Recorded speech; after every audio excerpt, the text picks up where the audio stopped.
Hello, hello, my love. Comment allez-vous aujourd'hui? Comment vas-tu? J'espère que tu vas bien et j'espère que tu es en pleine forme. Bienvenue dans notre rendez-vous du mardi.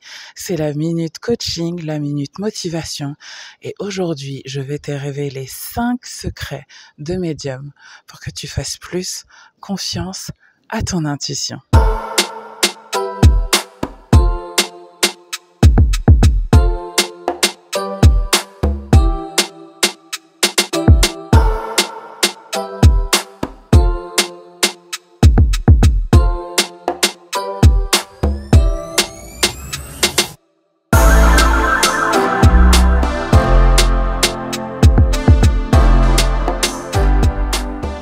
Toutes et tous, mon nom est Clarisse Libéné, je suis médium, astrologue et guérisseuse.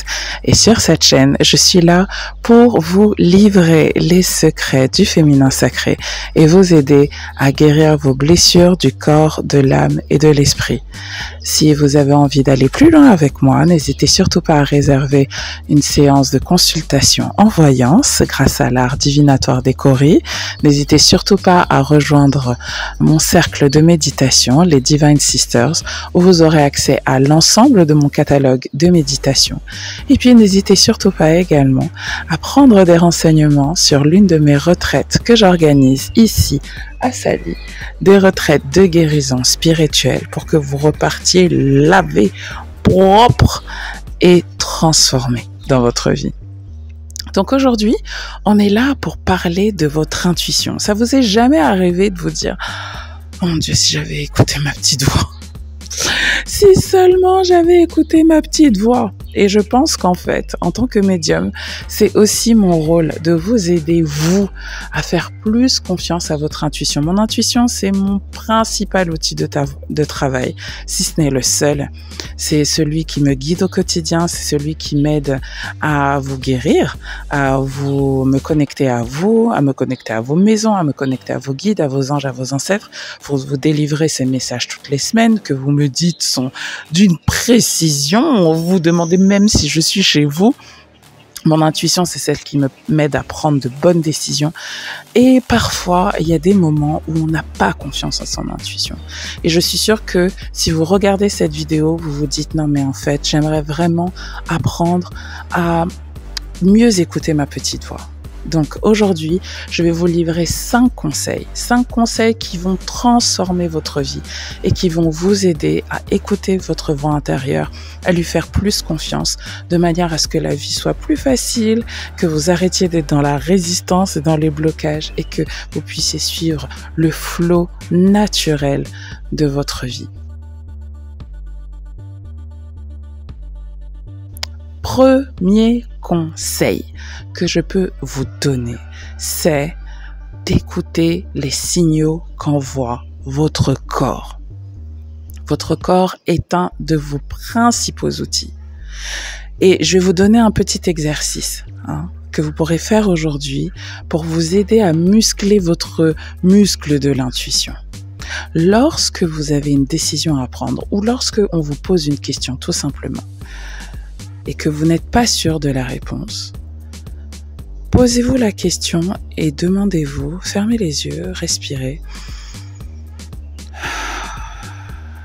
et demandez-vous, qu'est-ce que je ressens par rapport à ça? Et vous allez voir, faites l'exercice là, posez-vous une question, la question qui vous taraude actuellement, sur laquelle vous hésitez, vous ne savez pas si vous devez prendre le chemin A ou le chemin B. Quand vous regardez le chemin A, qu'est-ce que votre corps vous dit? Et une des bonnes manières pour savoir que c'est votre intuition qui vous parle et que c'est pas votre peur qui vous parle, c'est que lorsque c'est la bonne décision, lorsque c'est votre intuition, votre corps s'élargit, it expands. Lorsque c'est la peur qui vous fait prendre une décision, votre corps se contracte. Okay. Et vous n'avez pas besoin de ressentir, de voir votre corps se contracter. En fait, vous sentez tout votre corps like shrink et se rétrécir par rapport à l'idée ou l'option qui est face à vous. D'accord? Ça, c'est le premier conseil. Écoutez les signaux de votre corps. Conseil numéro 2. Faites confiance à votre première impression.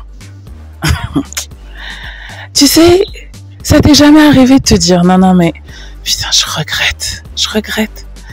J'avais eu un mauvais feeling le jour où j'ai rencontré ce gars.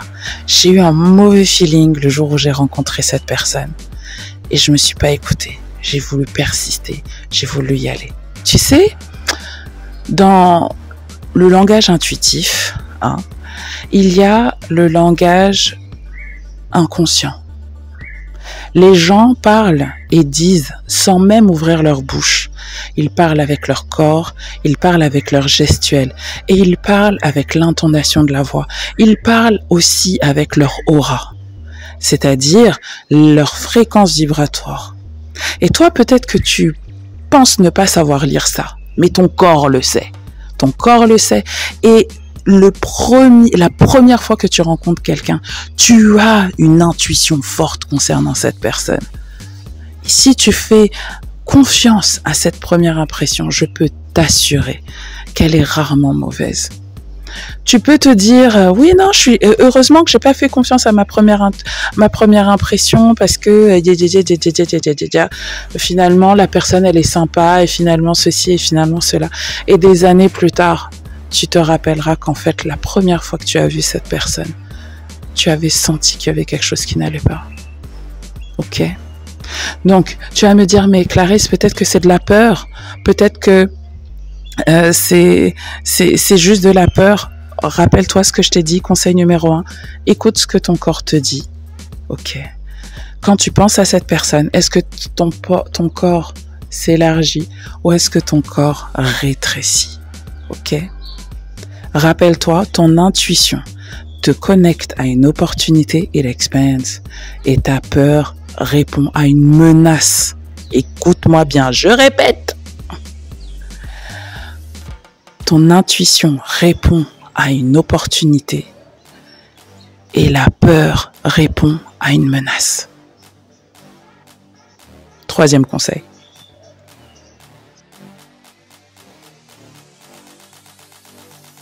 Troisième conseil pour faire plus confiance à ton intuition. Et là, je sais que je risque d'en perdre certains, mais je tiens quand même à donner ce message parce que je sais parmi vous qu'il y en a qui pratiquent leur lien avec leur intuition au quotidien. Ce conseil, c'est celui-là. Sais ce que tu sais. Ça veut aussi dire, sais ce que tu ne sais pas. Ok? Il peut t'arriver des fois où tu as un sentiment fort, où tu as une intuition très forte et tu sais pas d'où ça te vient, mais tu en es convaincu. Tu es convaincu d'être dans le vrai. Tu es convaincu de savoir. Ok? Et il y a des choses que tu sais dans ton corps physique parce que tu en as déjà fait l'expérience. Et il y a des intuitions fortes que tu as dont en vérité tu n'es pas sûr. Et tu n'en es pas sûr, pourquoi? Parce que tu n'en as jamais fait l'expérience. Tu ne l'as pas vu avec tes yeux, tu ne l'as pas vu avec tes mains, tu ne l'as pas touché avec tes mains, tu ne l'as pas senti avec ton nez, tu n'en as pas fait l'expérience avec ton corps physique. C'est très important que tu saches ce que tu sais, que tu es capable de reconnaître parce que tu as déjà vécu ça et tu ressens cette sensation. Quand tu vois quelque chose, ça te reconnecte à quelque chose que tu as déjà vécu. Et ce genre d'intuition qui sont connectées à quelque chose que tu n'as jamais vécu. Et je te dis, aie des réserves par rapport au deuxième type d'intuition, c'est-à-dire les choses que tu penses savoir, mais que tu ne sais pas. Le savoir, c'est un sentiment profond qui est connecté aussi à ton expérience et à ton vécu. Non. Savoir, c'est pas juste lire des livres. Et ça, toutes les écoles philosophiques te le diront. La meilleure philosophie, c'est la philosophie de la vie. Et l'intuition, c'est l'intuition connectée à ta propre expérience de vie. De telle sorte que fais très attention à ne pas dire « j'en suis sûr » juste parce que tu as une intuition. Sache que tu peux te tromper. Ça arrive à tout le monde. Donc, les intuitions sur lesquelles tu dois vraiment être sûr et sans réserve, c'est celles qui te reconnectent à quelque chose que tu sais, dont tu as déjà fait l'expérience. Celles sur laquelle tu peux émettre des réserves et dire « je ne sais pas encore, j'ai une forte intuition, mais je vais aller vérifier » ou je dois voir quelqu'un qui en a fait l'expérience, ou je dois aller faire des recherches complémentaires, je dois me documenter, je dois étudier. Ça aussi, c'est un précurseur vers une intuition, mais ça ne te permet pas de venir dire avec certitude, je reconnais ça. D'accord? C'est très important parce que ça va t'éviter de prendre des décisions basées sur des fausses intuitions. Hein. Tu sais, quand tu es très intuitif, tu captes beaucoup de choses, beaucoup de messages, beaucoup d'énergies différentes, et les messages ne sont pas nécessairement pour toi.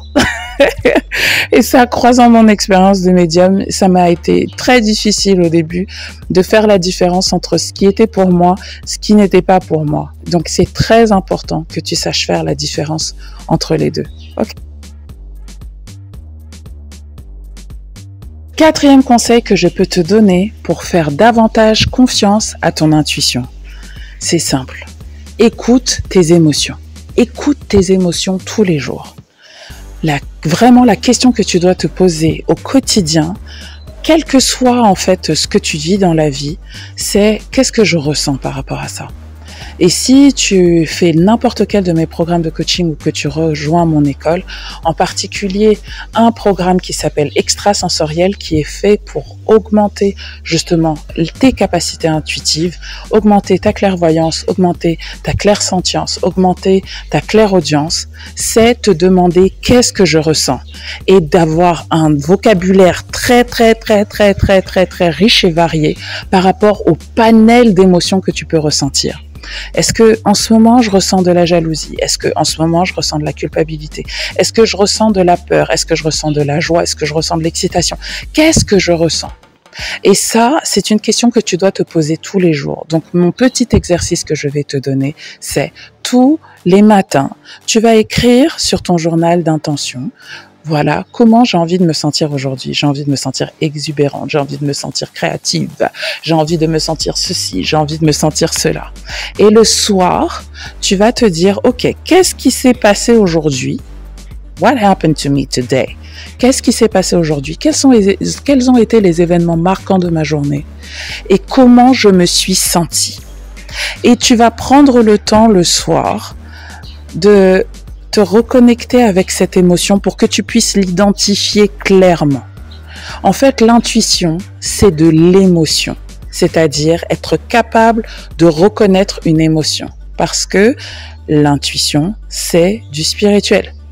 Et le spirituel, c'est de l'émotionnel. Je ne le dirai jamais assez.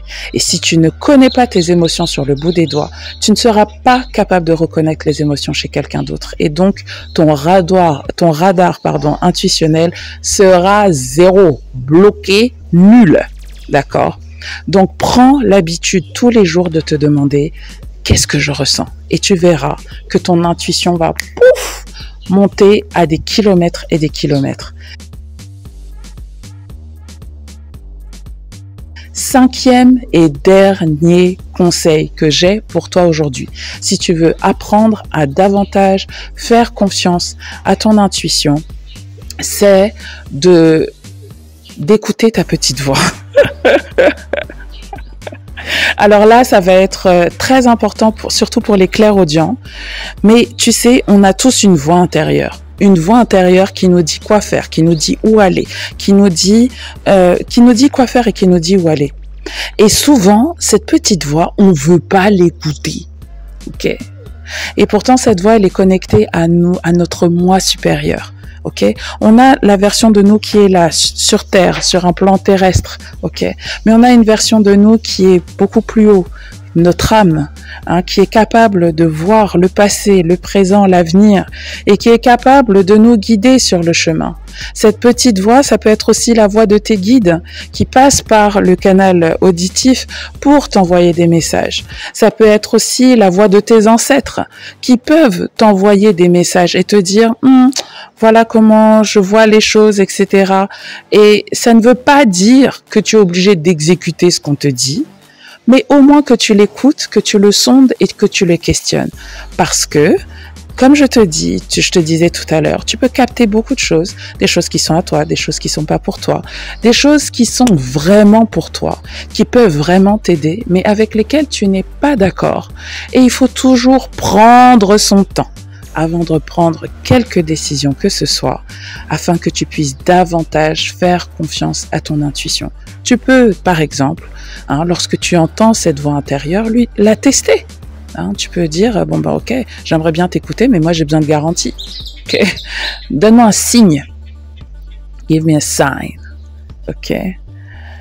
Par exemple, je me rappelle une fois, j'étais là, je venais de rencontrer quelqu'un et j'ai demandé à l'univers, à mes guides, à mes ancêtres, montrez-moi un signe que c'est la bonne personne pour moi. Si c'est la bonne personne pour moi, je veux voir des fleurs jaunes sur mon chemin ou quelque part. Et si c'est pas la bonne personne pour moi, je veux voir des oiseaux. Oh my God!